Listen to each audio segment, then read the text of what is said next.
কি লেগে ছাড়তে দেবো? আমি কি সংসারে কোনো অভাব রাখছি না অনটন রাখছি যে এই এত ছাড়ি দেবো? আমি কি তোমাদের কোনো সকালাত পূরণ করি না ঠিক মতো? আমি হাঁস ছাড়ি নাই, তোর বউ তোর মিথ্যা কথা বলছে, তুই ডাক তোর বউরে।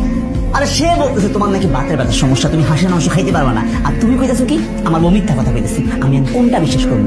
আর তুমি আরেকটা কথা কি কইলা যে আমি আমার বউরে ডাকমু ডাইকে জিজ্ঞেস করবো? আম্মা, তোমার কি আমার এরকম মানুষ মনে হয় যে আমি আমার বউরে এখানে ডাকমু ডাইকে একটা লঙ্কা কাণ্ড বাঁধাম? এরকম মানুষ আমি না আম্মা। আরেকটা কথা আম্মা, নাহলে বুঝলাম আমার বউয়ের সব দোষ, আমার বউ উল্টা পাল্টা করে। আম্মা, তুমি তো গরিব মানুষ, তুমি তো সবাই নিয়ে মিলামিশা বুঝে চলতে পারো, পারো না? আমার একটা জিনিস বুঝ না কি লেগে, আমি সারাটা দিন বাইরে কষ্ট করি, বাইরের থেকে যখন বাসায় আসি একটু শান্তির লেগে আসি। এই বাসায় আসার পর যখন তোমাদের সব জ্ঞান জ্ঞান প্যান প্যান আমার কাছে বিশ্বের মতো লাগে, আমার অশান্তি লাগে। তুমি এটা বুঝতেছো না? তুই এক কাজ কর, আমাকে সবাই আলাদা করে দে।